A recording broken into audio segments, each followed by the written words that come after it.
Andhra paper మిల్స్కు show cause నోటీసులు జారీ చేయాలని ఉప ముఖ్యమంత్రి పవన్ కళ్యాణ్ కాలుష్య నియంత్రణ మండలి అధికారులను ఆదేశించారు. ఇటీవల రాజమహేంద్రవరంలో పారిశ్రామిక వ్యర్థాల వల్ల కలుషితమవుతున్న గోదావరి నదిని ఆయన క్షేత్రస్థాయిలో పరిశీలించారు. నదిలో సేకరించిన నమూనాలను ప్రయోగశాలలో పరీక్షించిన అధికారులు నివేదికను పవన్ అందజేశారు.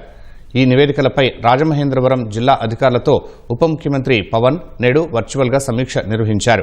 నిర్దేశిత పరిమాణం కంటే భారీ స్థాయిలో ప్రమాదకర రసాయనాలు గోదావరిలో కలుస్తున్నట్లు నివేదికలో తేలిందన్నారు.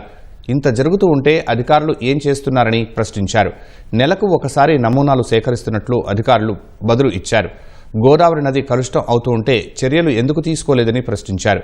వెంటనే ఆంధ్ర పేపర్ మిల్స్ యాజమాన్యానికి షోకాజ్ నోటీసులు జారీ చేయాలని ఆదేశించారు.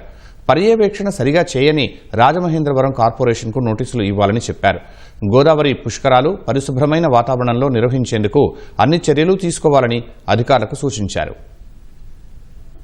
కాదు చేయాలి కదా. నేను ఆ రోజు ఆర్ఓబి వాళ్ళతో మాట్లాడినప్పుడు ఆయన ఏమన్నారు, ఇది మేము చేయాల్సిన పని అన్నాను.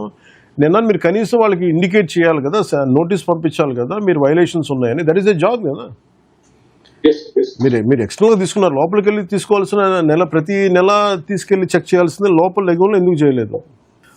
Please send show cause notice should be given to Andhra paper mills and municipal corporation and some disciplinary action is needed to be taken on concerned PCB officials. Don't get pressurized by political weights.